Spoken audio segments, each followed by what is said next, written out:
Cuidado con las noticias falsas.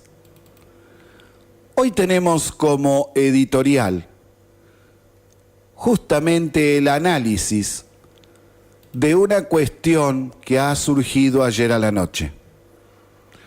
Una denuncia por parte de un juzgado federal en contra del diputado del kirchnerismo Tailade y su abogado, en donde se demostró que plantaron pruebas en una de sus tantas denuncias. Sí, hacen eso. Entonces, hay que tener mucho cuidado. Varios temas en que afirmamos que eran operetas y luego de pasar unos días se ve que era eso, o era una opereta.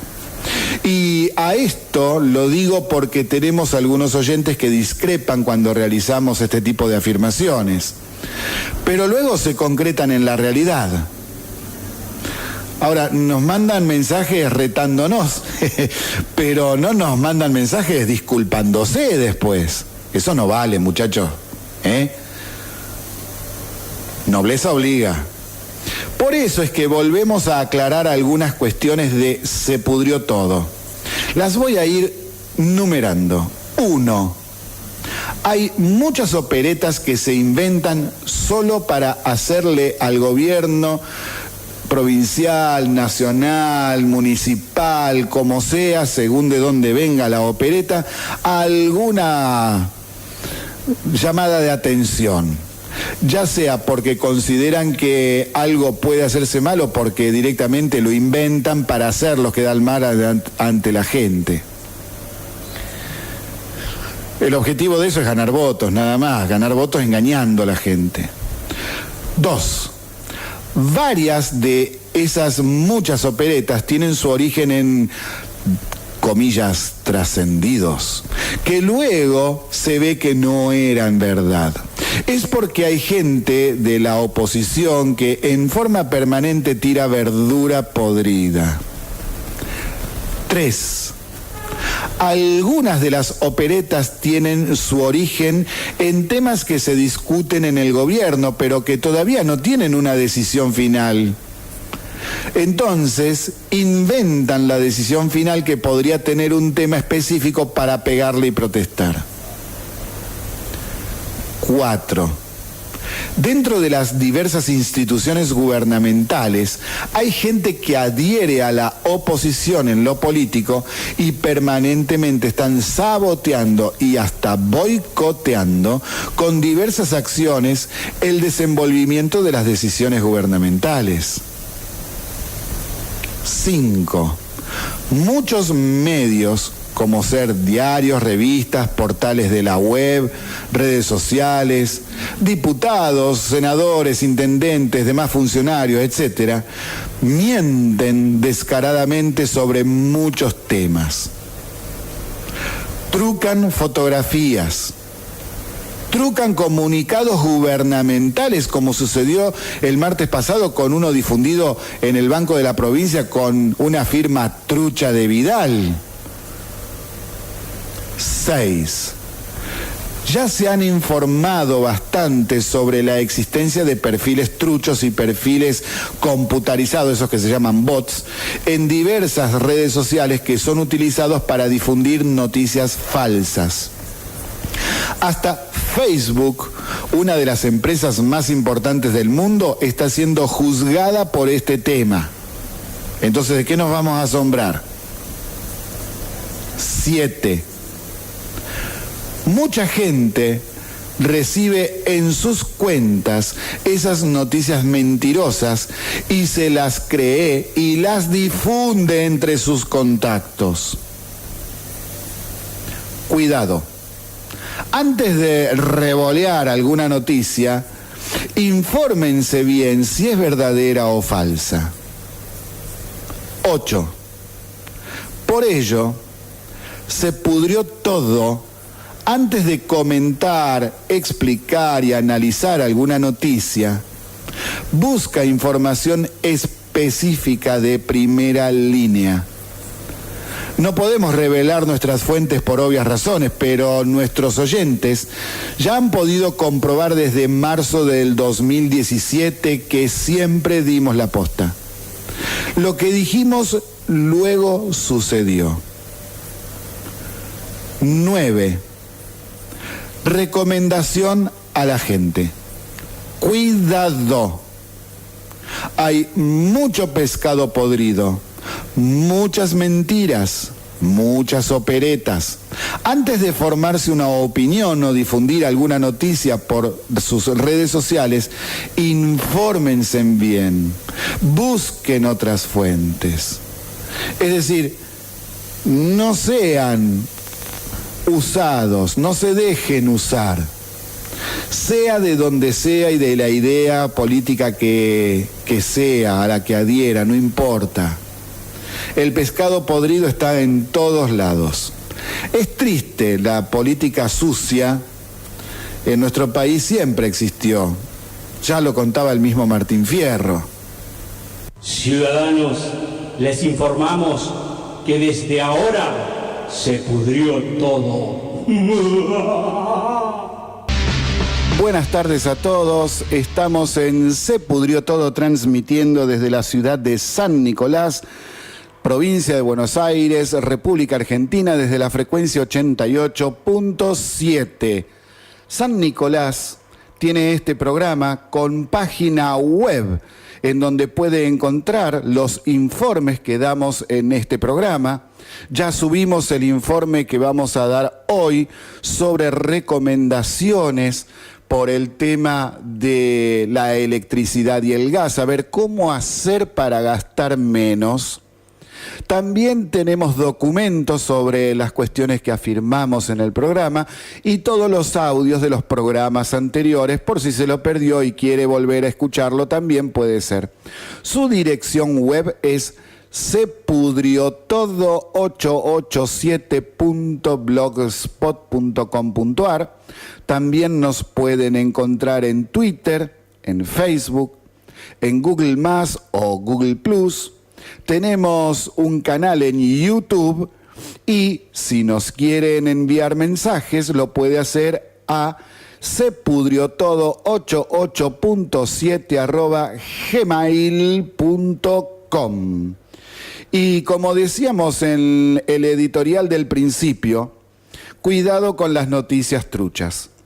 El año pasado lo explicamos mucho y cuando explicamos esto dábamos ejemplos. Uno de ellos es la cantidad grande de denuncias que hacía el diputado del kirchnerismo Rodolfo Teilhade y también su abogado, que ya su abogado está siendo procesado por un pedido de coimas en donde fue grabado en la empresa de Urnequian. Es decir, a ver, las denuncias truchas existen, no son mentira, existen. No es trucho que existan las noticias truchas. Y vamos a hablar un poquito esta tarde de eso también. Vamos a explicar alguna cuestión respecto de esto que se descubrió y se dio a conocer anoche. También tenemos información sobre el tema tarifas, algunos datos que pueden ser interesantes. Y hoy en el Congreso hubo otra sesión informativa en donde gente que está a favor y gente que está en contra de legalizar el aborto ha dado sus explicaciones. Y vamos a dar uno de los testimonios que resume muy bien lo que nosotros estábamos preparando como informe. Entonces, ya que hubo un exponente que lo dijo, el informe lo vamos a dejar para más adelante, pero vamos a dar el audio para que vean que nosotros estábamos bien informados de lo que decíamos en las últimas semanas sobre el tema desde el punto de vista científico. Ya vamos a abordar este asunto. Vamos ya rápidamente a las noticias del panorama local. Lo que nosotros podemos destacar para el día de hoy es que comienza el concurso para los proyectos por desarrollos en el predio del batallón. Es decir, se presentan ideas a ver qué podemos hacer en los terrenos que tenemos ahí en el batallón. Una plaza, hay una parte que está destinada a construcción de viviendas, pero hay otras partes, otras tierras en donde nosotros podemos como comunidad decidir qué hacer. Y ayer les decíamos, por ejemplo, que desde Se Pudrió Todo tirábamos la idea de hacer un pabellón para educación poniendo maquetas, como por ejemplo dinosaurios en tamaño real y algún sistema móvil del sistema solar nuestro, con los planetas y con todos los satélites. Y nosotros también tenemos muchas otras ideas que podremos ir dando en futuros programas, pero, por ejemplo, también podríamos poner un laboratorio de realidad virtual. Le explico qué es esto. Si usted entra en una habitación y ve un televisor en 3D, puede reproducir lo que quiera, una película, lo que sea. También puede reproducir juegos, en donde también, al ser interactivos, en la pantalla va a ver lo que la persona está queriendo hacer, ya sea en una pelea, en un partido de fútbol, lo que sea. Es decir, la tecnología está. Ahora usted imagínese que entra a una habitación, por ejemplo, de 5x5, y todas las paredes y hasta el techo mismo es como un gran televisor 3D. Y usted ahí puede recrear, por ejemplo, un bosque, puede recrear también una sabana en la época de la prehistoria con dinosaurios comiendo, puede recrear una batalla, la batalla de San Lorenzo, puede recrear un viaje al interior del cuerpo humano. ¿Cuesta plata? Sí, cuesta. Es caro porque es tecnología nueva y todavía los precios no bajaron. Pero, ¿usted se imagina la experiencia de chicos de primaria al entrar en una habitación y hacer un viaje por el interior del cuerpo humano? No se lo olvidan más.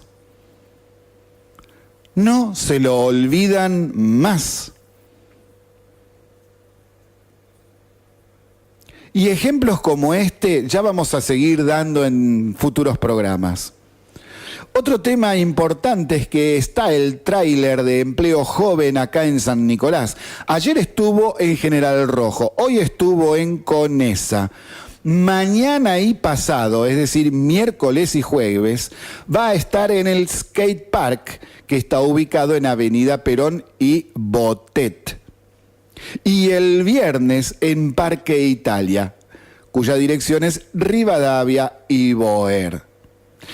Está orientado a jóvenes de entre 18 y 24 años y deben concurrir con el certificado del CUIL y una fotocopia de su DNI para anotarse. Otra cuestión importante es que hasta el martes 1 de mayo, feriado, se recibirán proyectos para intervenir en espacios públicos de la ciudad. Se presentan hasta las 14 horas en Maipú 10 o por correo electrónico puede enviar su propuesta a la siguiente dirección: culturalsannicolás@gmail.com. Ahora, otro ejemplo de la mentalidad retrógrada de muchos sindicalistas argentinos, y saben que a mí no me cae para nada simpático. Esto separando, por supuesto, de los sindicalistas que están muy bien plantados en la tierra, con los pies en la tierra y saben cuáles son las realidades del mundo y de sus compañeros de trabajo. Pero hay gente que parece que no aprende más. Miren, resulta que General Motors anunció que parará 5 días la producción, pero eso no afectará en nada a los trabajadores que cobrarán igual sus saberes. El parate de 5 días es porque cayeron las ventas del modelo Cruz en Brasil y también se fabrica allá. la firma está en proceso de cambio de proveedor en Brasil y la fábrica argentina vendió un poco menos. ¿De qué? De autopartes para el Cruz que se fabrica en Brasil. Entonces debe producir menos algunos componentes. Recordemos que General Motors tiene una forma de gestión que le da a cada fábrica autonomía para elegir con quiénes hacer negocios de abastecimiento de repuestos y autopartes, siempre y cuando, con la única condición de que cumpla con los requisitos técnicos y de calidad de la casa madre en Estados Unidos. Entonces, Marcelo Barros, secretario general del Sindicato de Mecánicos y Afines del Transporte Automotor, SMATA, seccional Rosario, expresó lo siguiente, y cito: estamos pensando que nos viene bien la suspensión porque la gente va a cobrar igual el 100% y después les van a tener que devolver la hora. Sí, así piensan muchos sindicalistas argentinos. Si no se trabaja, mejor. Total, nos pagan igual. Esa mentalidad rastrera es la que tantos perjuicios nos provoca año tras año. La que hace que muchas pymes no tomen más gente, no se expandan. La que hace que muchos capitales terminen invirtiendo en países vecinos, se van a otro lado, porque acá les hacen la vida imposible y están todo el tiempo garroneando en vez de apoyar la producción y así tener más trabajo, más productividad y poder tener mejores salarios. Realmente es inentendible esto. Y vamos a empezar las noticias provinciales y nacionales, porque esto que vamos a abordar en este momento tiene que ver con las dos jurisdicciones. El tema tarifas, y a continuación también vamos a hablar sobre el informe, vamos a dar directamente el informe acerca de cómo hacer para ahorrar en electricidad y gas y que la boleta venga menos abultada, la factura. Entonces, ayer por la tarde, la gobernadora de la provincia, como decíamos en el programa anterior, de la provincia de Buenos Aires, María Eugenia Vidal, anunció la quita de uno de los impuestos, o varios impuestos, perdón, a las facturas de los servicios y así lo que hay que pagar será menos. Puede hacerlo, ya que por el pacto fiscal la provincia recibirá más dinero por coparticipación federal de impuestos durante este año y los años siguientes. Entonces, por decreto, Vidal eliminó impuestos a los servicios de electricidad, gas y agua. Por esto, las facturas bajarán entre el 6,3% para el gas, el 6,2% para el agua y el 17,7% para la electricidad. ¿Lo harán las otras provincias? Miren, por ahora los gobernadores, sobre todo del peronismo y el socialismo de Santa Fe, están que trinan, gritan, chillan y anoche no pudieron dormir. Salieron a protestar por las tarifas días atrás y con la jugada de Vidal quedaron todos al descubierto. ¿Las provincias pueden quitar esos impuestos? Claro que sí, porque por el pacto fiscal tienen un aumento del 35% en la coparticipación de impuestos respecto de años anteriores. Pero no quieren hacerlo. Ah, picarones. Y ayer el presidente visitó el yacimiento de Vaca Muerta en la provincia de Neuquén junto al ministro Aranguren. En medio de la polémica por la suba de tarifas, el presidente Mauricio Macri les pidió públicamente a los gobernadores que eliminen los impuestos de las facturas de los servicios.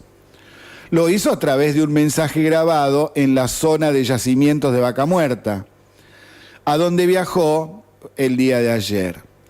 Macri, entre tantas cosas, dijo lo siguiente. O sea, de todo lo que dijo, nosotros seleccionamos este parrafito. Cito: consumimos 52% más que los hogares de Uruguay y más del doble que Chile. Pagamos un 40% menos que los chilenos y casi la mitad de lo que pagan los uruguayos. Aún sin subsidios, nuestra tarifa eléctrica seguiría siendo muy baja en comparación con los vecinos. Lo que está diciendo el presidente es la obviedad que hace ya mucho tiempo varios analistas estuvieron advirtiendo desde hace ya muchos años, prácticamente hace 10 años. Y lo que están diciendo es que nosotros gastamos muchísimo y pagamos poquísimo. Y si lo comparamos incluso con nuestros vecinos, no ya con Noruega, Finlandia, Estados Unidos, Canadá, España, Italia, Gran Bretaña, Alemania, no. Con nuestros vecinos nada más. Ahí salta también la taba, viendo que es algo inconcebible lo que está pasando desde hace tanto tiempo en nuestro país con el tema de la energía. Entonces, los gobernadores del peronismo, el socialista de Santa Fe y hasta el de Neuquén, que es de un partido provincial, están que trinan de la bronca porque quedaron en evidencia respecto de por qué ellos no bajan los impuestos a los servicios, ya que tanto protestan. Fue una jugada política de Macri junto a Vidal que dejó expuestos a los gobernadores de las provincias y a los intendentes que apoyaron las protestas contra el tarifazo. ¿Por qué? Y bueno, porque los intendentes vivillos también incluyeron en las boletas de sus municipios un plus para que quede más dinero en la municipalidad. Los legisladores bonaerenses del Frente Renovador, que responde a Sergio Massa, fueron los primeros en salir a marcar postura. El diputado Lisandro Bonelli, de nuestra San Nicolás, dijo que entiende que se hace uso político de la medida. Hace años dijo que presentamos los proyectos para frenar estos tarifazos y ahora hacen un uso político de un problema que ellos generaron, señaló Bonelli. Lisandro, ¿ellos generaron este problema de las tarifas o el peronismo en el cual militas? Que me disculpe, pero el caradurismo está al orden del día. Más allá de los errores que se pudieron o no cometer, depende de cómo uno lo mire, hay algunas cuestiones a destacar y las voy a ir numerando para tener bien en claro algunas cuestiones. 1.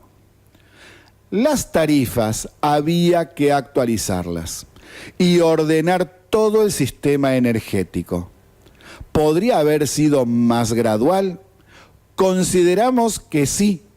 Ya lo hemos dicho en programas anteriores, sobre todo para las zonas en donde el aumento golpeó más fuerte. Pero había que hacerlo. 2. Se ha estado informando mucho sobre la problemática tarifaria. ¿Por qué la energía cuesta mucho y debemos cuidarla? Es decir, los argentinos tienen toda la información a la vista. Si alguien no la quiere ver, cosa suya. Ya se dan a conocer hasta lo que las provincias y ciudades cobran de impuestos a las tarifas de los servicios. En gran cantidad de casos, estamos en el orden del 32 al 50% de lo que se paga como factura en impuestos provinciales, municipales y también nacionales. 3. A partir de poner este tema en el centro de la opinión pública, se hace necesario dar recomendaciones sobre el uso de la energía que durante muchos años se dejaron de lado y la cultura popular, que las sabía en el pasado, ahora parece haberlas olvidado luego de tener tantos años con tarifas casi regaladas. 4. Los municipios, bajo ningún concepto, pueden exigir el pago de impuestos por la energía. Eso es ilegal. Siempre lo fue. Y todo el mundo miró para otro lado. Bienvenido sea que se ponga este tema en discusión. 5. Se desarmaron varias operetas politiqueras. Por ejemplo, los sindicatos docentes que plantean más aumento de salarios en la paritaria dicen que había que conseguir dinero cobrando más impuestos. Y ahora, ¿están de acuerdo o no con bajar los impuestos y que eso beneficia a la gente? A ver si se entiende de una vez por todas. El argumento de aumentar impuestos siempre juega en contra de la gente, porque es la gente la que los paga. Pero estos que se la dan de izquierdistas o peronistas o progresistas, que dicen estar del lado del pueblo, se la pasaron toda su historia aumentando los impuestos y reventando la inversión, la producción y el consumo. Ahora quedaron con la boca cerrada. ¿Tendrán el tupé de realizar una crítica a esta medida de bajar los impuestos para que las facturas por las tarifas no sean tan altas para la gente? Por eso es que presentamos el siguiente informe. Y ahora nosotros nos vamos a los consejos para ahorrar energía. Para el tema del gas, consejos para calefaccionar la casa. El primer punto sería regular el termostato de la temperatura ambiente, si es que lo tiene, en 20 grados para el invierno, y así no exagerar. Otro punto es calefaccionar únicamente aquellos ambientes donde haya gente. Muchas veces estamos almorzando o cenando, por ejemplo, en la cocina, comedor, y durante quizá 2 o 3 horas no estamos en la pieza. Nadie va a dormir la siesta cuando está almorzando, pero tienen el calefactor prendido en la pieza. Bueno, eso no hay que hacerlo. Después, otro consejo sería no abrir las ventanas para, por ejemplo, querer bajar la temperatura o subirla de acuerdo a la temperatura que haya en el exterior, porque en realidad lo que hacemos es, justamente si tenemos frío porque hace frío o tenemos calor porque afuera hay 35 grados, cuando abrimos la ventana dejamos entrar la temperatura del exterior hacia adentro. Otro punto, utilizar burletes en puertas y ventanas para reducir las filtraciones de aire. Fíjese, ponga la mano si en la unión de la pared con la puerta y con la ventana entra ese chiflete de aire que muchas veces es el culpable de que nunca se caliente o nunca se enfríe realmente un ambiente. Otro punto respecto de los consejos para calefaccionar la casa: apagar la llama del piloto del calefactor cuando no se esté usando, porque esa llama, sumado todos los días y todas las horas prendidas, influye mucho en la cantidad de metros cúbicos de gas que se gastan al mes. Ahora, consejos para usar agua caliente. Usar agua caliente de la canilla solo cuando sea estrictamente necesario. ¿Necesita lavar los platos, todos los platos y todos los vasos luego de comer con agua caliente? No, depende de qué, si hay grasa o no hay grasa. Entonces, utilice siempre que sea posible el agua fría. Hacer lo posible por ducharse en un tiempo razonable, que no supere los 10 minutos. Evitar mezclar agua caliente y fría para regular la temperatura. Mejor hacerlo con el control del artefacto de gas, sea el termotanque o el calefón. Si necesita abrirla fría es porque está saliendo muy caliente. Bueno, entonces para la próxima, fíjense en qué temperatura estaba y bájelo un poquito. Usar una ducha con flor de disperse bien el agua. Verificar que las canillas estén cerradas correctamente luego de usarlas. Y este tema de la ducha es importante. Si usted no sabe realmente cómo limpiarlo, porque sale para cualquier lado, sale poquito, desenrósquelo. Súbase un poquitito con la mano, desenrósquelo y luego que lo saque, desármelo y sáquele todo eso blanco que hay ahí, pegado. Eso es lo del agua dura que tenemos en San Nicolás. Sáquelo con un cepillito o sumérjalo en vinagre un ratito y va a ver cómo cambia la experiencia del baño. Consejos para cocinar. Usar el horno con moderación. Consume lo mismo que 2 hornallas encendidas al mismo tiempo. Tapar siempre la olla. Apagar o reducir la llama de la hornalla cuando la cocción llegue al punto de hervor. No permitir que la llama de la hornalla supere el diámetro de la olla o recipiente, porque eso que surge por el tarrito, por la ollita, por el costado, no está calefaccionando prácticamente nada. No está cocinando nada, se va para arriba. Recordar que las ollas y el horno no son para calefaccionar el hogar. Se gasta mucho más que una estufa o un calefactor. Es decir, trate de no usar el horno o las hornallas para dar calor. Trate de usar otros medios. Si no los tiene, bueno, un ratito.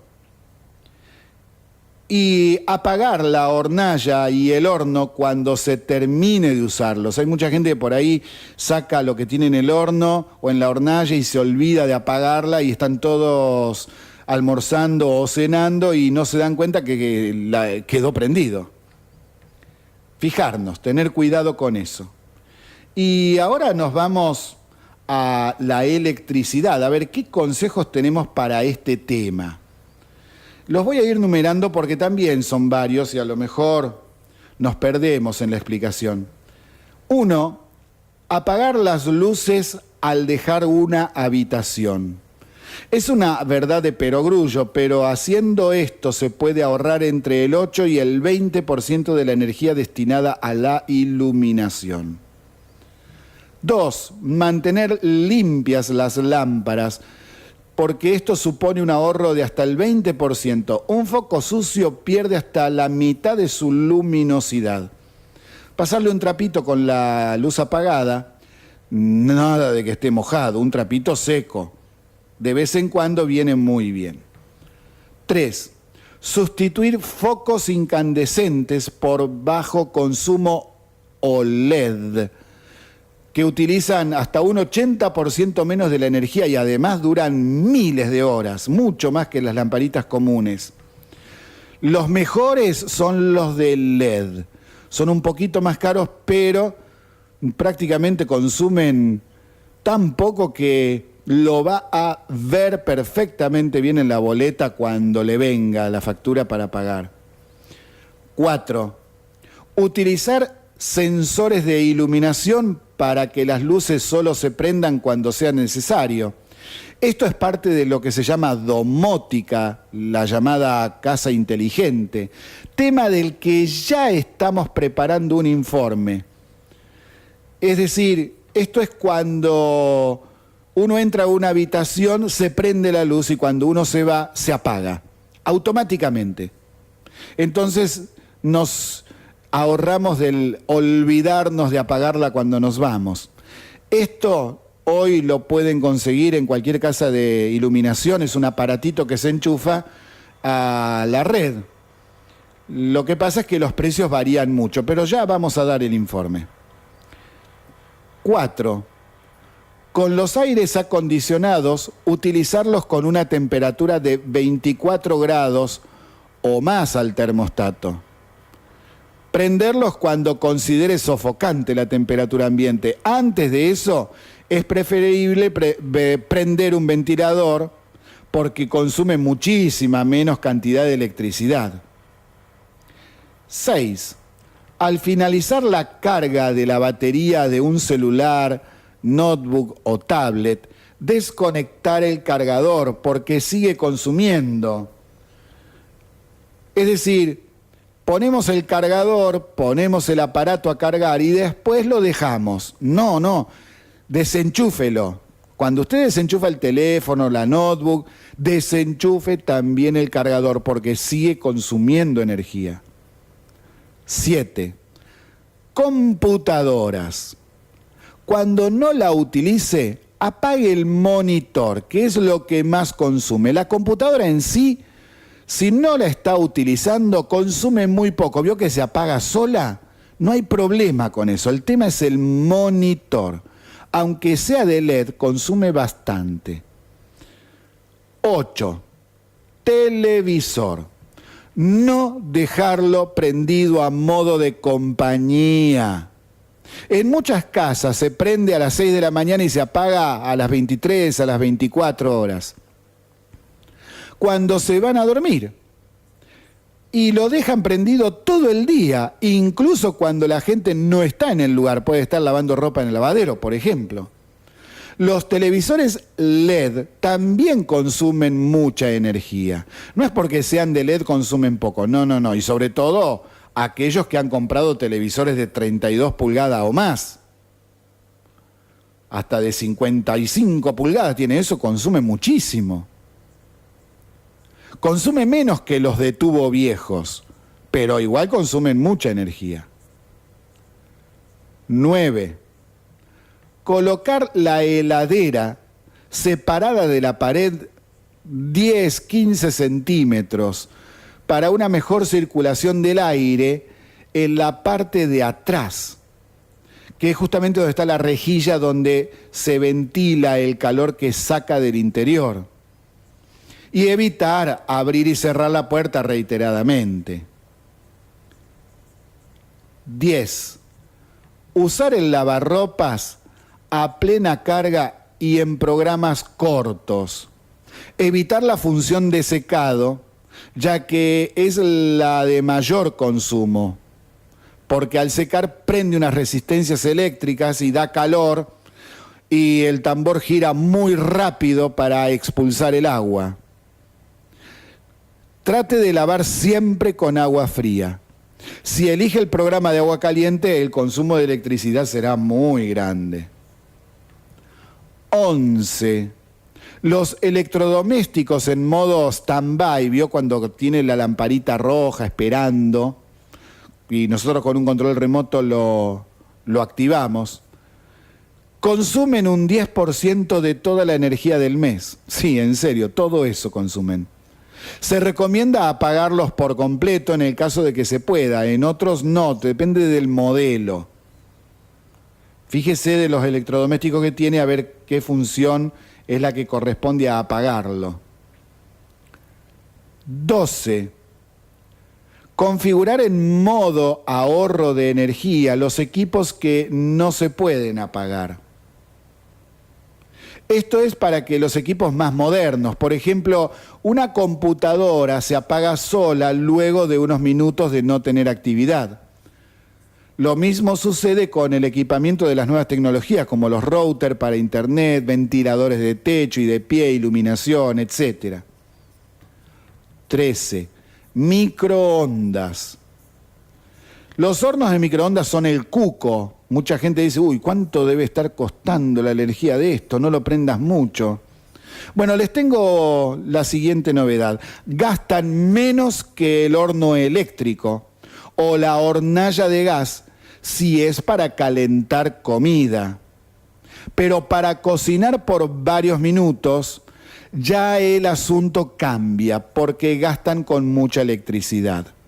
Gastan mucha electricidad. Es decir, el microondas, si es para calentar algo, no hay problema, úselo que la cantidad de energía que va a consumir va a ser menor que si calentara la comida con gas o en el horno eléctrico. En cambio, si al horno microondas usted le tiene que dar un programa de 15, 20, 30 minutos, bueno, ya ahí el asunto empieza a cambiar, porque va a consumir mucho más. 14. Estufas eléctricas. Tremendo consumo, terrible. Cuidado, traten lo posible de no usarlas. Son muy pocos los modelos que prometen que gastan poco, pero en realidad eso no existe. Las estufas eléctricas son las que más consumen, son tremendas. Y ahora, en general, para el gas y la electricidad, 3 puntos. El primero, cuando tenga que comprar un aparato a gas o electricidad, siempre hay que elegir los de clase A. Eso significa que gastan menos que otros aparatos del mismo tipo, pero de clase B, C, D. Entonces usted pida siempre los de clase A, que gastan menos, son los más modernos. Segundo, tener todos los aparatos eléctricos y a gas en buenas condiciones. Deben realizarle una revisación anual, como mínimo, a los aires acondicionados, calefactores, termotanques y a las cocinas. Tercero, si tiene posibilidades económicas o está construyendo, vea la posibilidad de poner un equipo calentador de agua solar. Da resultados muy buenos, incluso en invierno. Con esto tendrá agua caliente en toda la casa sin gastar un solo centavo. No es chiste, es así. Y sobre viviendas y ambientes, hay 4 puntos que voy a destacar. Hay que tapar todos los agujeros y rendijas que existan hacia el exterior. Puede ser con mezcla, con trapos, con burletes, y esto es tanto para invierno como para verano. Porque en verano nosotros lo que queremos hacer es bajar la temperatura en la vivienda y en invierno queremos subirla. Si dejamos algunos agujeros o rendijas grandes, entonces la temperatura exterior se va a querer igualar con la de adentro de casa. El segundo punto es, si tiene techo de chapa, ver la posibilidad de poner un entretecho a unos 30 centímetros debajo para que aísle el calor del día de verano, por ejemplo. Tercero, en los últimos 20 años se generalizó la construcción de viviendas con ladrillos huecos, puestos en una fila y de canto. Esto casi nada aísla del exterior. En verano te mata el calor y en invierno te congela el frío. ¿Se puede solucionar? Y si es en planta baja y tiene lugar, levante una línea más de ladrillos como si fuese una ampliación de la pared en su ancho. Esto un poquito más aliviará. Si construyó arriba, ya no se lo aconsejamos porque si pusieron una sola fila, y hasta incluso he visto que construyen sin columna, es para que no tenga mucho peso porque lo de abajo no lo podría aguantar. Ya ahí no se puede. Fíjese de poner cortinas, de poner persianas de madera en vez de las de plástico. Y el cuarto punto, con el tema de las ventanas, hay algo muy importante que en nuestro país no está muy sabido. Hay unas ventanas que hay que pedirlas especialmente, que tienen doble vidriado, es decir, tiene 2 vidrios separados uno de otro por una distancia de medio centímetro, 5 a 7 milímetros, y ese aire que está entre los dos vidrios amortigua muchísimo lo que es la diferencia de temperatura entre el interior y el exterior de la casa. Tener ventanas de este tipo puede incluso tener una diferencia de temperatura de entre el 7 y el 20%. Y esto haría incluso que no sea necesario prender un aire acondicionado o prender una estufa en algunas circunstancias. Seguimos en Se Pudrió Todo en la frecuencia de 88.7 de San Nicolás, provincia de Buenos Aires, República Argentina. Y seguimos en el panorama provincial con lo siguiente, que ya habíamos adelantado algo el día de ayer. Diputados provinciales del oficialismo presentaron un pedido de informes sobre el dinero que La Matanza recibió por el rubro seguridad. Sí, pidieron, a ver, que diga por qué no utilizó ese dinero. Porque esa es la realidad. No utilizó ni un peso. El presidente de la Comisión de Seguridad en Diputados, que se llama Matías Rancini, ingresó un pedido de informes en el que solicita al Tribunal de Cuentas bonaerense que detalle si la Municipalidad de La Matanza posee plazos fijos o fideicomisos registrados en el sistema bancario argentino o extranjero. El gobierno de Vidal sospecha que el dinero está en plazos fijos o fideicomisos de nuestro país y del exterior. Paramos acá un momento para decir algo que ayer no dijimos.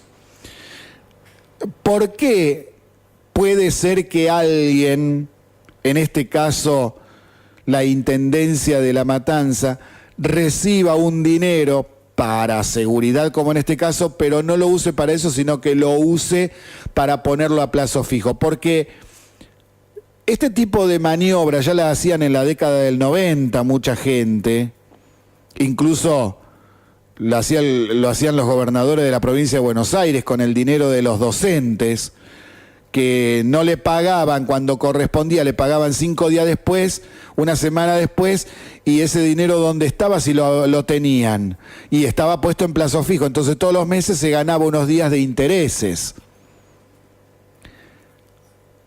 Y esos intereses, ¿para dónde van? Para la provincia. ¿Cómo? Que de millones y millones de pesos la cantidad de dinero que ganan con intereses es mucha. Para la provincia, parece que los argentinos tenemos mala memoria sobre las cosas que se denunciaron en la década del 90. Bueno, dejémoslo ahí, ¿no? Desde la cartera de Ritondo, el ministro de Seguridad de la provincia, precisaron que durante el año 2016 Magario ejecutó 0% de los 239.109.900 pesos del Fondo de Fortalecimiento en Seguridad emitidos por la gestión de Vidal. Y esta información, que ya se conoce desde hace 2 semanas, no tuvo respuesta alguna de parte de Magario. Y claro, ¿qué va a decir? Los números son definitivos. No ejecutó un solo peso de todo ese dinero para seguridad en La Matanza, pero tampoco dijo dónde lo tiene. ¿Por qué será? ¿Dónde lo tiene? ¡Qué cosa! Y ahora vamos a Santa Cruz con algo que es gravísimo. El gobierno de Alicia Kirchner cerró la única escuela que en el año 2017 no hizo huelga en toda la provincia de Santa Cruz. El gobierno, estamos hablando de las escuelas que dependen directamente del ámbito público. El gobierno de Alicia Kirchner cerró el Instituto Cristiano de Enseñanza Patagónica, conocido como ISEP, era la escuela más grande de toda la Patagonia, con más de 2.300 alumnos en los niveles inicial, primario y secundario. La relación entre las autoridades de la escuela y el kirchnerismo venía mal desde el 2008, año en que desde esa escuela denunciaron sobreprecios y corrupción en las obras de remodelación del edificio escolar. Desde entonces, desde el gobierno, inventaron causas judiciales y administrativas contra el personal de la escuela y también sus autoridades. El año pasado inventaron otra causa sobre irregularidades del edificio que el mismo gobierno había reformado. Por eso le quitó el permiso para funcionar, porque decía que estaban mal hechas unas obras, pero las obras las hizo el mismo gobierno. Son de terror. Pasamos a nacionales y ahora sí nos ponemos muy serios porque el tema es muy serio. Es muy serio y es un tema pesado, que es legalizar o no el aborto. Entonces, como ya venimos diciendo, y como podemos habernos enterado por la televisión, todos los martes y jueves hay sesión en la Cámara de Diputados para escuchar, tanto a la mañana como en el horario de la tarde, a distintos exponentes de distintos sectores de pensamiento, de la ciencia y también del espectáculo, que no sé realmente qué hacen ahí, ¿no? Bueno, a ver, otro día hoy en que fueron expositores a favor y en contra de la legalización del aborto. Ahora, fíjense cómo vamos a abordarlo hoy. Varias vergüenzas, y las voy a ir numerando. La vergüenza número 1 de hoy: gran cantidad de legisladores ausentes, como en reuniones anteriores. ¿Para qué citan a la gente si no la van a ir a escuchar? Hoy por la mañana no llegaban ni a la mitad de los que debían estar. Menos mal que se transmite en directo por el canal que la Cámara de Diputados tiene en YouTube y queda grabado por si alguien luego quiere escuchar algunas de las intervenciones. Si ese es su caso, entre en youtube.com y en su buscador interno ponga Cámara de Diputados de la Nación Argentina y le va a salir el canal de ellos y va a ver ahí todas las exposiciones, tanto de hoy como de días anteriores, y también de las sesiones de cuando tratan las leyes. Todo está ahí. La información está. Vergüenza número 2. Varios expositores proabortistas con pañuelos verdes y discursos agresivos contra la gente que no está de acuerdo con la legislación del aborto. Una cosa es dar su posición y los argumentos pertinentes, y otra cosa es hablar mal y agredir a los que opinan diferente. Muy mal en eso. Vergüenza número 3. Los proabortistas argumentan que el feto no es vida. Inconcebible. Además de ser una mentira, argumentan solo sobre derechos de la mujer y que abortar no ataca ni viola otros derechos. Es más, ni siquiera tienen en cuenta al bebé. Vergüenza número 4. Los proabortistas presentan analogías que nada tienen que ver con el tema. Presentan falacias pretendiendo que sean argumentos. Entren ahí al canal de YouTube y fíjense, miren, escuchen, porque realmente es de un caradurismo muy grande y una agresividad muy manifiesta. Vergüenza número 5. Los proabortistas representan una mentalidad individualista y muy egoísta al plantear solo el derecho de una parte, la madre, y hacer lo que quiera con su cuerpo. Sí, escuchó bien, con su cuerpo, porque ahora la onda es decir cuerpa, porque es de la mujer y no cuerpo. Sí, la estupidez al máximo. Sí, no es chiste. Varias personas dijeron eso. Mi cuerpo. Vergüenza número 6. ¿Cuántos abortos debe hacer una mujer para dejar de ser violada por un padrastro? Esto que plantearon varias veces como inicio tanto proabortistas como contrarios al aborto, nos muestra claramente que no tienen en cuenta las causas de las problemáticas sociales en las discusiones sobre los dos proyectos presentados para legalizar el aborto. Es decir, se ataca la consecuencia, se trabaja sobre la consecuencia, pero nada sobre las causas. Vergüenza número 7.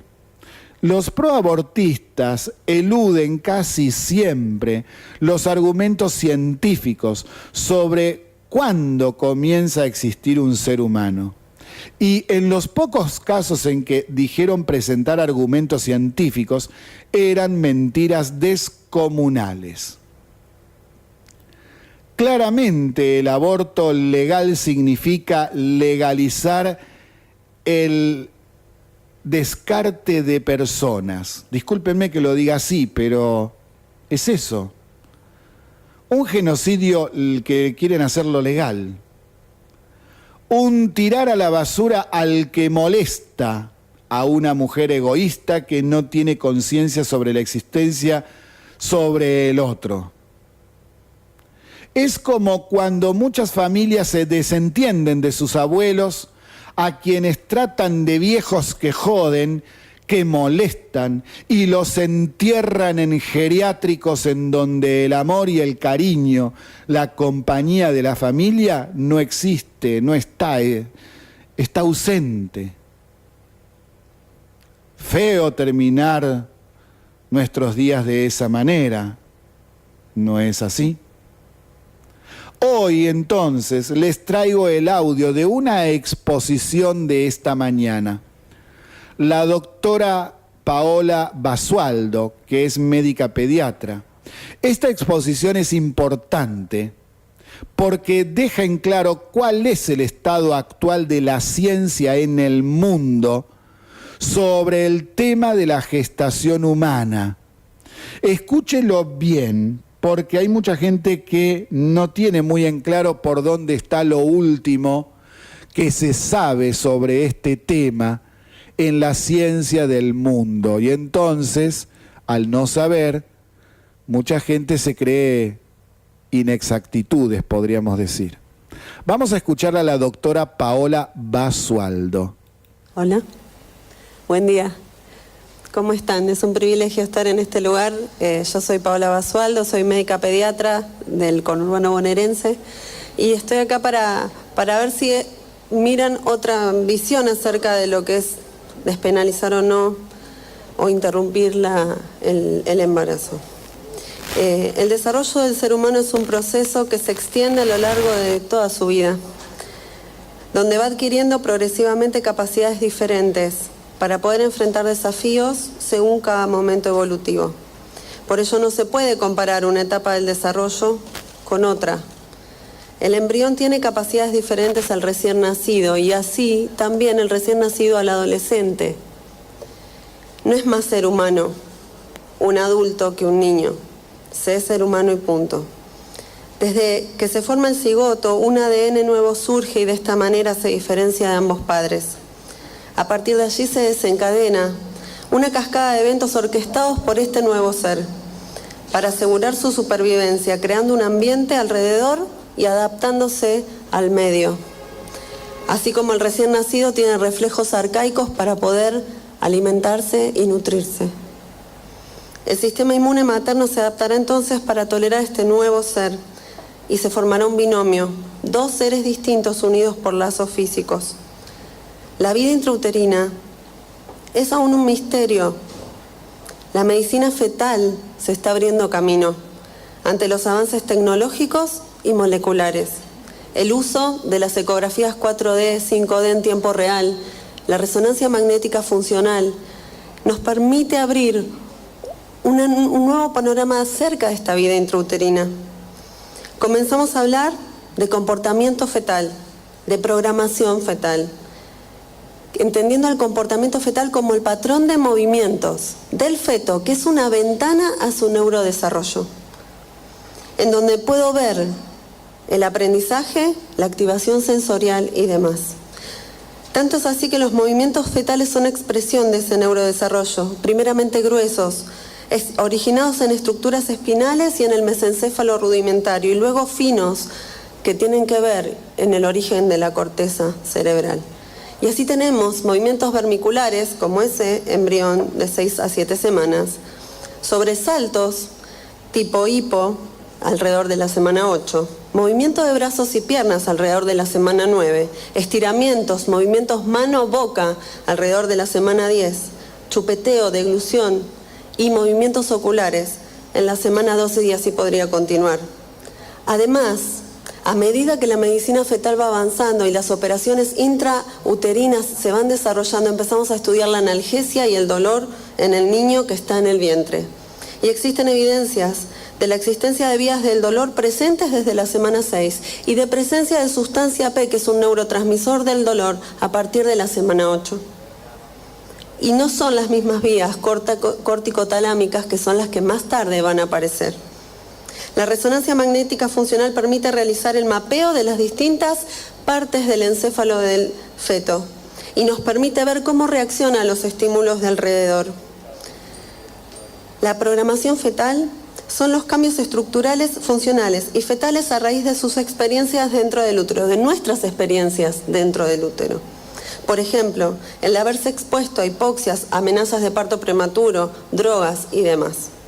La vida intrauterina es un misterio, un desafío aún por conocer. Es una vida rica que estamos empezando a vislumbrar a raíz de la medicina fetal.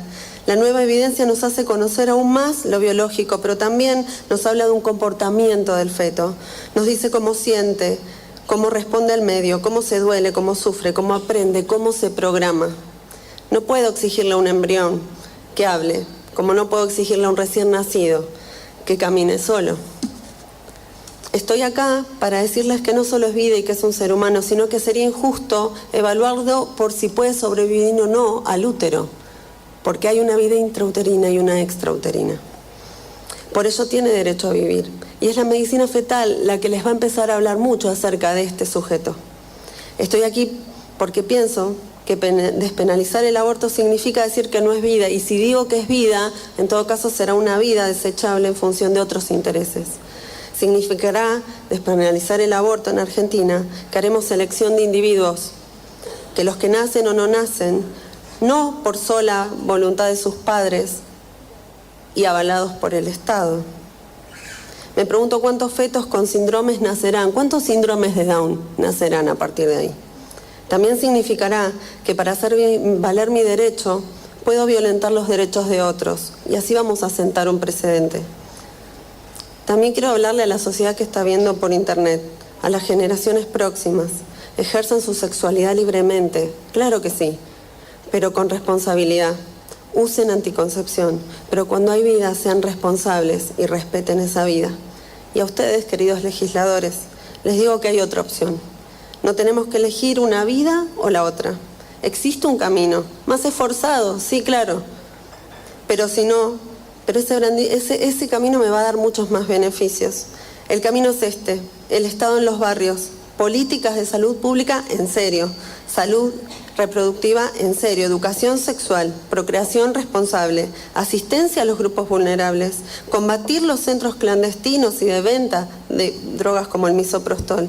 Podemos, es esforzado. Sé que muchos blanquearán los ojos y dirán, esto es una utopía. No, sí podemos. Es esforzado, pero salva las dos vidas. Un minuto. También les digo que no tomen decisiones a la ligera, Por eso estamos debatiendo.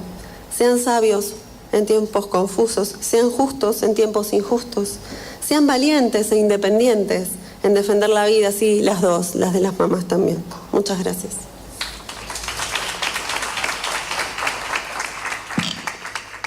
A ver si lo entendemos bien.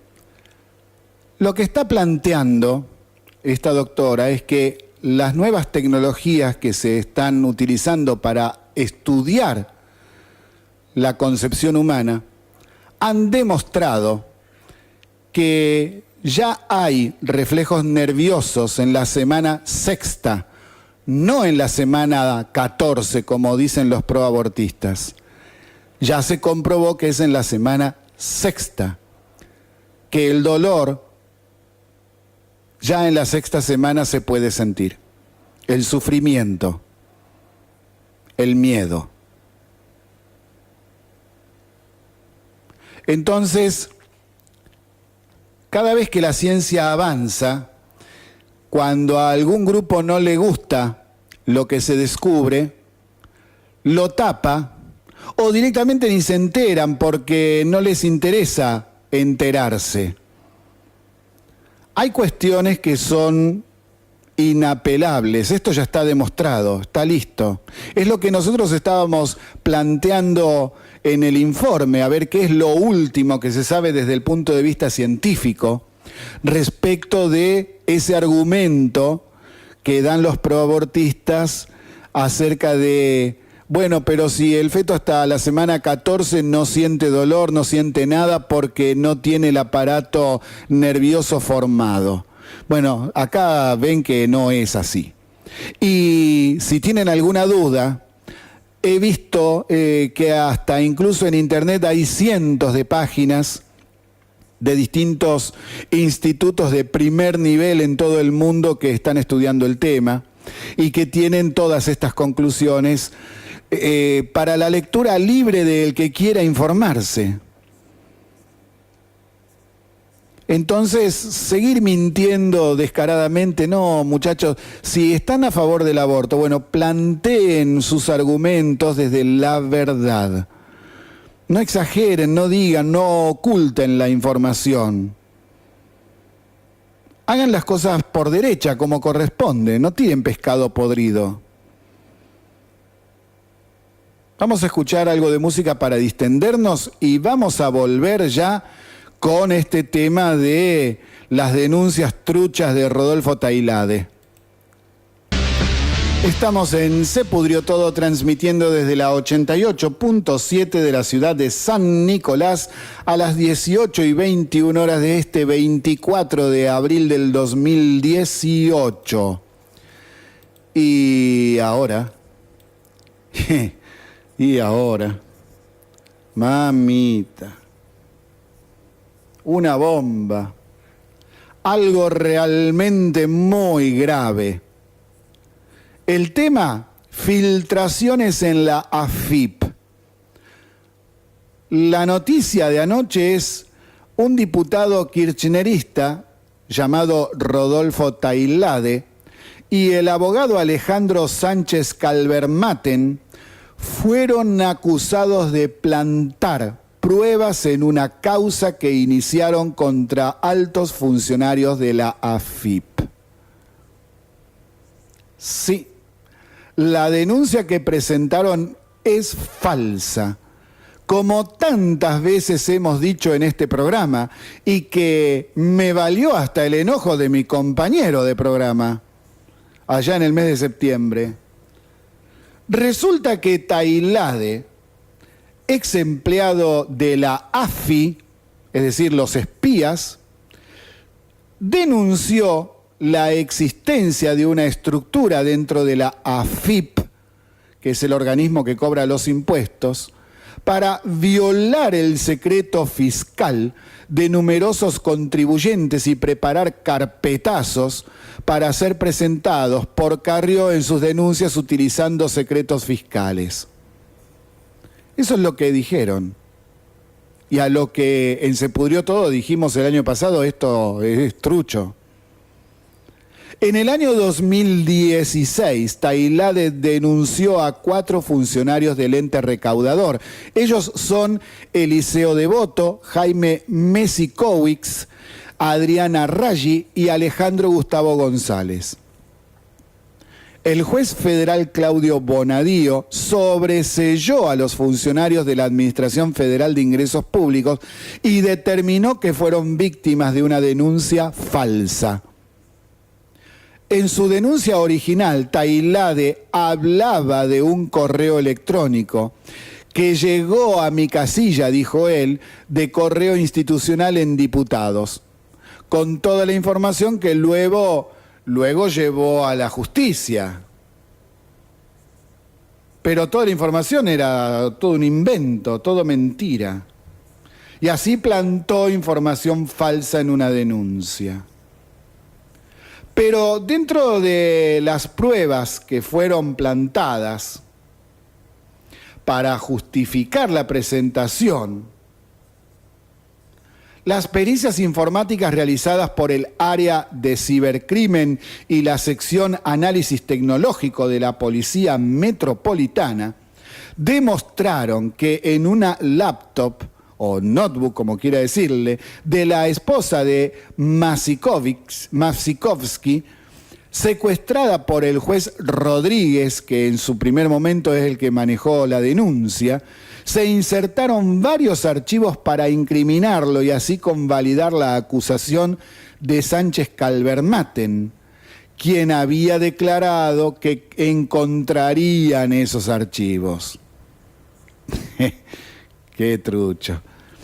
El juez Bonadío, que es el que actualmente tiene la causa, sobreseyó a los 4 funcionarios de la AFIP y Mesikowsky radicó una denuncia penal para que se investigue quién introdujo esos archivos y cargó contra Sánchez Calvermaten, procesado junto a Juan Manuel Ducler por los videos de la supuesta extorsión que habría realizado al empresario Sebastián Eskenazi.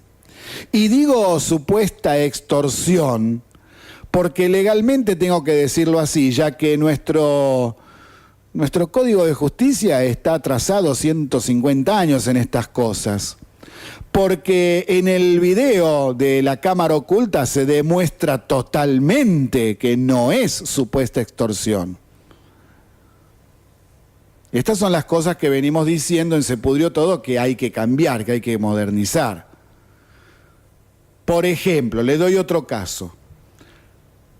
Cámara en la calle de estas de seguridad filma que determinada persona mató a otra para robarle.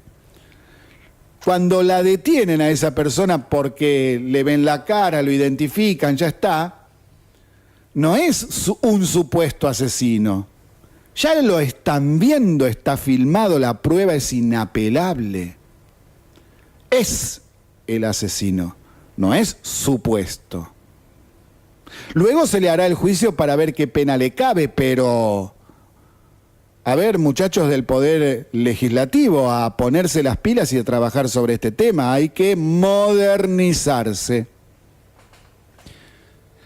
Y si hablamos de lo moderno, lo actual, a la ministra de Seguridad, Patricia Bullrich, la están criticando ahora por algo que dijo en un programa de televisión, pero que también fue publicado por el diario The Guardian y que además fue dicho por funcionarios del país Holanda. Es decir, no dijo nada que los mismos holandeses no digan y que la prensa especializada a nivel internacional no tenga en sus publicaciones. Resulta que en un programa del periodista Luis Novarecio el domingo pasado, Patricia Bullrich dijo sobre el tema del narcotráfico que, dijo que a Holanda no le había ido nada bien legalizando las drogas y se convirtió en un narcoestado. Y que eso lo dicen varios de sus propios funcionarios. Le cayeron de todos lados criticándola. Pero, ¿saben qué? Es verdad. No solo la prensa internacional del primer nivel como The Guardian de Gran Bretaña o El País de España, entre tantos otros, lo dijo en muchas oportunidades en diversas notas, también sus funcionarios holandeses en medio de una discusión con el gobierno de Holanda respecto de ir limitando la despenalización dictada hace ya más de 40 años. Lo que sucede hoy en Holanda es que, hace varios años se viene retrocediendo en la política permisiva del pasado hacia las drogas. Ahora no está permitido como antes. Y 2, Holanda es el principal exportador de drogas sintéticas en Europa. Hoy no se permiten más los coffee shops para el consumo de algunas sustancias libremente, porque Holanda está en un proceso de penalización del uso y tenencia de drogas.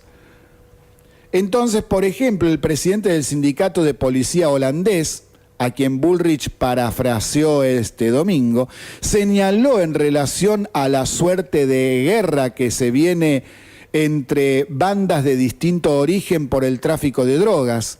Cito: ha sido un tema tabú hasta ahora, a pesar de que el crimen organizado ajusta cuentas a tiros en plena luz del día.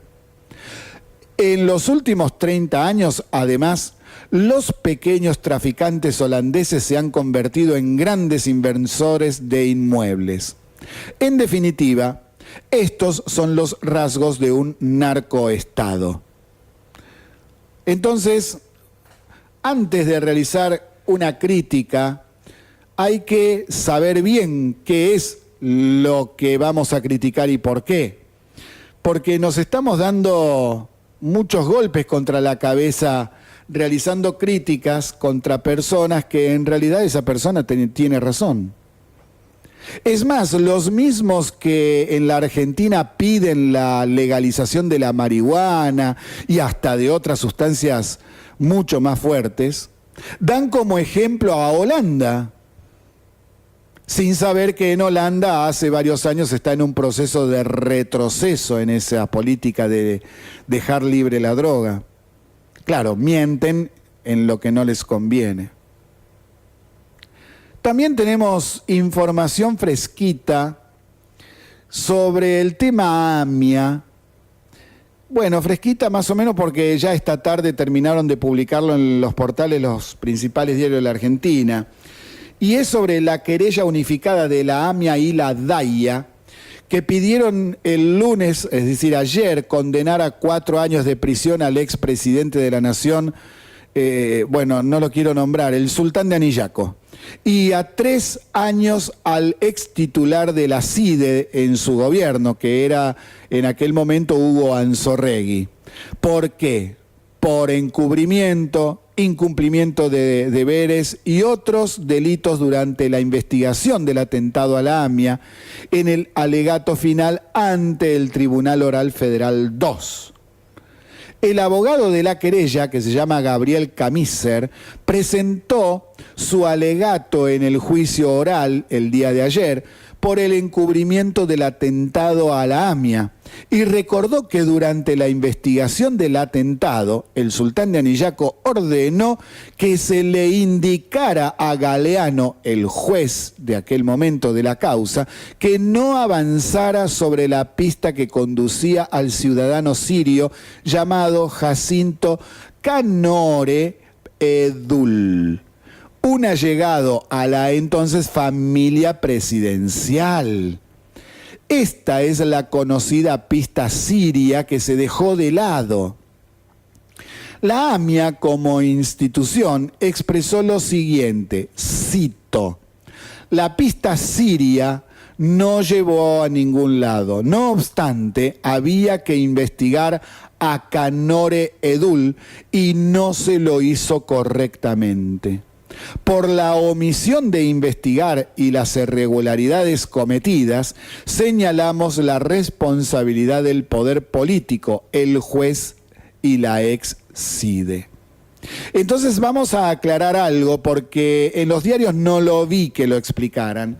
Esta es solamente una parte de todas las acusaciones que hay respecto de el mal manejo de la causa AMIA desde el punto de vista judicial en las investigaciones, las que se hicieron mal y las que se taparon y no se hicieron. Es decir, este es un caso más, ya van a ver que en el futuro van a venir nuevas resoluciones judiciales sobre causas paralelas a esta. Entonces, para que quede bien en claro, la pista siria, que el periodista Christian Sanz tanto insistió y que tiene mucha información, y que incluso la ha dado, no fue seguida por orden de este señor que hoy es senador por La Rioja. Dio la orden de no hacerlo. ¿Por qué? Porque el apuntado sirio era una persona allegada a su familia. Recordemos que el sultán de Anillaco tiene sus antepasados en ese lugar, Siria. Y que ahora se sabe por las denuncias y la causa que se le sigue a Cristina Fernández, a Timerman, etcétera, sobre el tema del memorándum con Irán, que Siria, para realizar el atentado a nuestro país, colaboró siguiendo órdenes de Irán, país en que en aquellos días y en los actuales también son aliados, y que en el pasado favorecieron, financiaron, apoyaron, le dieron logística a grupos terroristas para realizar sus atentados, entre ellos el de la AMIA en nuestro país en el año 1994. Creo que por ahora quedó clarito el asunto. También debido la está pasando mal porque lo citan como acusado por otro fraude más, además del que ya está preso. El diputado Julio Devido, preso por delitos vinculados con las obras de yacimientos carboníferos de Río Turbio y con media docena de causas por corrupción en su contra, sumó otra citación e indagatoria como sospechoso de otro fraude más.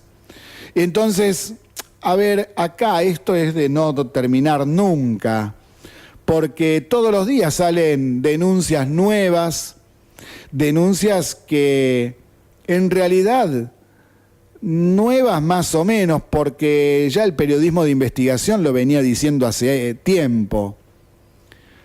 Y a esos periodistas de investigación les dijeron de todo. Bueno, ahora se está comprobando que era real, era así.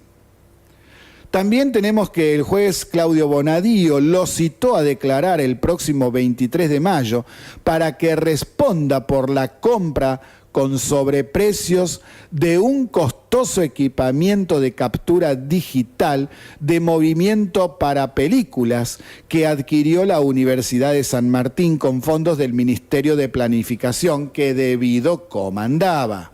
Esto también, hace años atrás, fue denunciado. Se presentaron pruebas irrebatibles, lapidarias.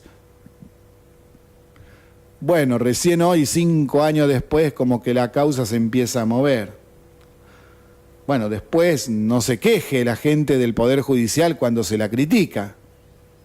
Son muy lentos, ¿eh? También Nilda Garré en problemas. Reiteraron un pedido de indagatoria a Nilda Garré por defraudación a la administración pública y así lo pidió el fiscal federal Carlos Rívolo. La diputada kirchnerista está acusada de percibir ingresos como resultado de la actividad de un registro automotor del que es titular al mismo tiempo que desempeñó funciones en la administración pública. En su presentación, además, Rívolo afirma que la imputada de dilatada trayectoria en el ejercicio de numerosos cargos públicos no podía desconocer en modo alguno la normativa vigente que prohíbe expresamente la posibilidad de percibir en forma simultánea remuneraciones provenientes del erario público. Es decir, 2 o 3, puede recibir una, nada más. Todo esto a pesar de que, según información aportada a la causa por el Ministerio de Seguridad, el 15 de diciembre de 2010, Nilda Garré firmó una nota en la que se notificó de las disposiciones de la Ley de Ministerios que le impedían expresamente cobrar más de un sueldo pagado con recursos públicos. Es decir, lo sabía perfectamente bien. También cobró entre 1986 y el 2001 una jubilación de la que se considera como de privilegio por parte de la ANSES, porque estuvo en la Secretaría Ejecutiva de la Unidad AMIA. Poco tiempo, pero estuvo. Y entonces se jubiló ahí de privilegio. Después otros tienen que hacer aportes 35, 40 años para cobrar una miseria. ¡Qué país! Siguiendo con el tema, mientras cumplió funciones como embajadora argentina en Venezuela y ante la Organización de Estados Americanos, la actual legisladora Nilda Garré continuó percibiendo los ingresos del registro automotor simultáneamente con las remuneraciones que le abonaba el Ministerio de Relaciones Exteriores.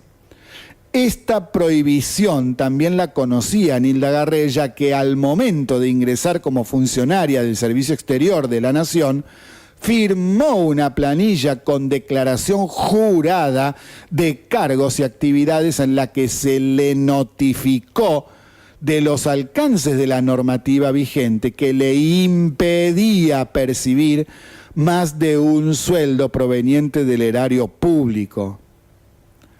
Ahora, el juez Marcelo Martínez de Giorgi deberá decidir si hace lugar o no al pedido del fiscal Carlos Rívolo de citar, sin más trámites ni dilaciones, a Nilda Garré a prestar declaración indagatoria por el delito de defraudación contra la administración pública. Yo realmente no sé qué es lo que defienden cuando defienden a esta gente. También el juez Claudio Bonadío procesó a Gustavo Vera, el amigo del Papa, en una causa por no devolver máquinas textiles que le habían entregado como depositario judicial por ser el presidente de la ONG La Alameda, denunciante de trata de personas en un taller textil. Es decir, denunció a un taller textil por trata de personas, fueron, allanaron todo y le dieron a la Alameda, la denunciante, la custodia de las máquinas. Bueno, ¿qué es lo que pasó? Que la devolución de las máquinas, cuando la causa se terminó, había sido ordenada en abril del 2016 y en su lugar entregaron otros aparatos que eran parecidos, pero no los originales que fueron confiscados en el allanamiento. Entonces, a Vera se lo procesó por el delito de peculado porque las máquinas de coser entregadas fueron cambiadas. Es decir, no devolvió las originales. El delito de peculado, aclaramos, significa que hubo malversación de fondos públicos. Y por más que las máquinas sean privadas, cuando se produce el allanamiento y el secuestro de las máquinas, pasa a la custodia del Estado Nacional. Entonces esto se considera como fondo público. Es lapidario. Puede no gustarle a alguna gente, pero es así. Es la realidad, es la verdad, y están las pruebas. Y entramos en el último bloque de Se Pudrió Todo, que vamos a estar hasta las 17, comentando que hay una propuesta del constitucionalista Daniel Sapsay, que es interesante. Fíjese lo que propone: el sistema de designación de jueces con difusión televisiva, de exámenes orales y audiencias públicas que el Ministerio de Justicia propondría al Congreso evitaría la discriminación por portación de apellido. Seguramente Ignacio Rodríguez Varela sería juez y se haría justicia, dice Sapsay. Y sí, porque son muchas las denuncias que hay de jueces que son jueces por acomodo, que son jueces que hasta incluso luego de haberse copiado en el examen escrito. Y en otros países se hace de esa manera, como dice Sabzai. Sí, así como nosotros podemos ver, por ejemplo, en el canal de YouTube las sesiones de diputados y de senadores, entras a YouTube cuando hay sesión, pum, ponés cámara de senadores o cámara de diputados, entras al canal y ves no solo lo que está pasando en el momento, cuando hay sesión, sino que también tienen desglosadas las participaciones que se produjeron en sesiones anteriores. Y esta propuesta de tomar examen oral y que sea difundido, que sea todo abierto para que la gente lo pueda ver y que quede grabado por si lo quiere ver más adelante, en otro momento al que se está produciendo, es dejar las cosas bien en claro, poner todas las cartas sobre la mesa y ver realmente quiénes son los que se merecen o no ser jueces. Y Sabzai tiene, como en el caso que dije hace un ratito, tiene gente apuntada que debería ser juez desde hace ya mucho tiempo. Cambiando de tema, hay datos difundidos el viernes pasado por la empresa Edenor. Según la empresa Edenor, que es la que nos cobra a nosotros la factura de electricidad, el 41% de los usuarios pagan de 210 pesos a 440. Un 30% de 440 pesos a 660 pesos. Un 19% de 660 pesos a 1.500 pesos. Y el 10% de 1.500 pesos para arriba. Esto nos puede dar una idea del costo real actual y que si vienen boletas muy grandes o estamos teniendo una pérdida o no nos hemos cuidado en el consumo o somos víctimas de, digamos, un error en la facturación y hay que hacer una boleta nueva.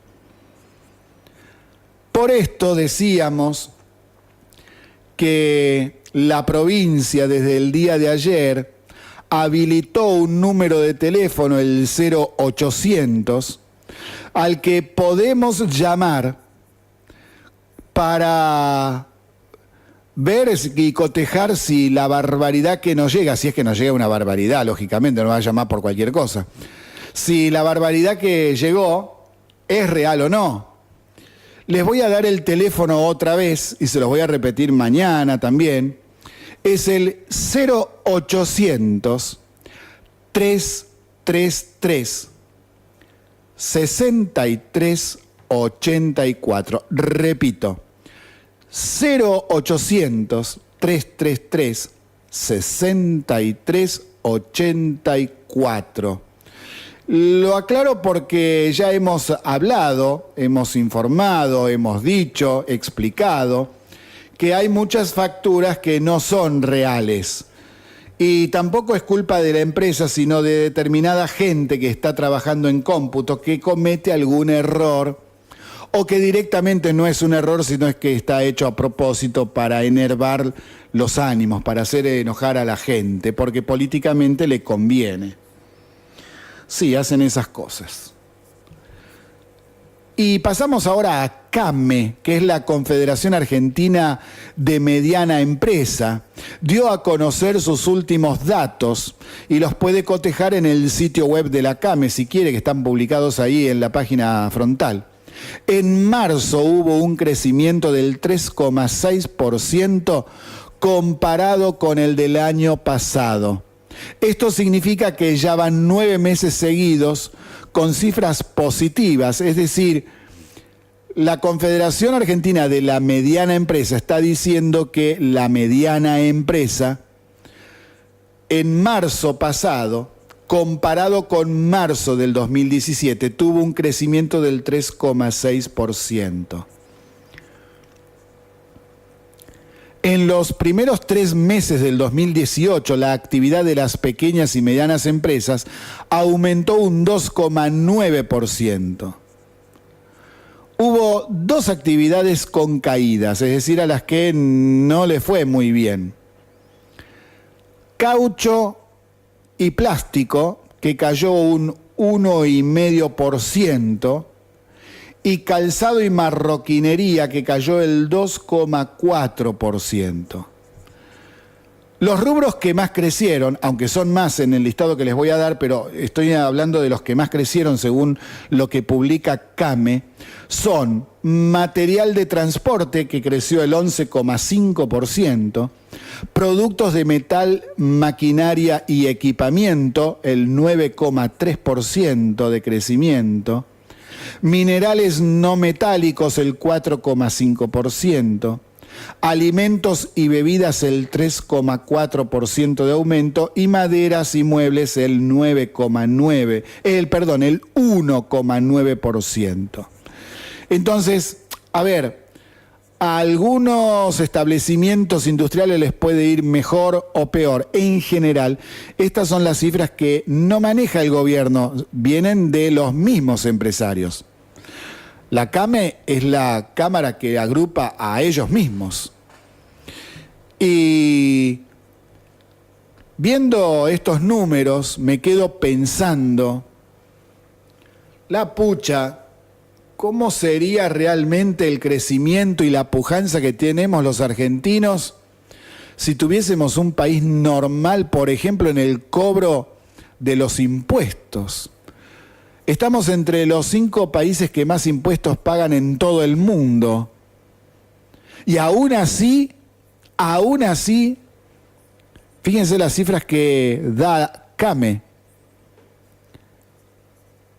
Me imagino las cifras que daría CAME con impuestos normales como en el resto del mundo. Menos impuestos harían bajar los precios, la gente acomodaría mucho mejor su presupuesto, elevaría el consumo, los negocios venderían más, los productores tendrían mejores precios y venderían más, habría más ganancia para ellos, habría más pymes, más inversiones, más fábricas, más medianas y grandes empresas. Comercios, pequeñas empresas, medianas empresas y grandes empresas pagarían los impuestos. Menos impuestos, pero al haber más cantidad de ventas y de producción, de comercios, de fábricas, en la cantidad cobraría el Estado más dinero en cantidad, cobrando menos impuestos. Lógicamente que pasar de la situación actual impositiva a una ideal podría llevar varios años, que es lo que está anunciando el presidente Macri que quiere hacer. Para mí y para nosotros acá, muy lenta la baja de impuestos, pero bueno, ellos manejan esos números y de esa manera. Entonces, si tuviésemos un país normal, si no hubiésemos vivido lo que vivimos durante tanto tiempo, qué diferente sería, ¿eh? Cuando en el año 1910 estábamos entre las primeras potencias del mundo de acuerdo al Producto Bruto Interno per cápita, y no se puede creer lo que nos pasó en la historia, no se puede creer. Y vamos terminando el día de hoy. Nos quedó pendiente gran cantidad de información sobre obras públicas, un informe sobre los hoteles en el sur del expresidente y la expresidente, una cuestión de Shell. Pero tiramos por último una noticia que es muy importante para nuestro país y explicamos brevemente porque más tiempo no tenemos. Y es que Estados Unidos apoyó el ingreso de la Argentina a la OCDE. El Congreso norteamericano votó ayer por la aceptación gracias a las importantes reformas llevadas a cabo por el gobierno argentino y de su creciente rol de liderazgo en la economía mundial.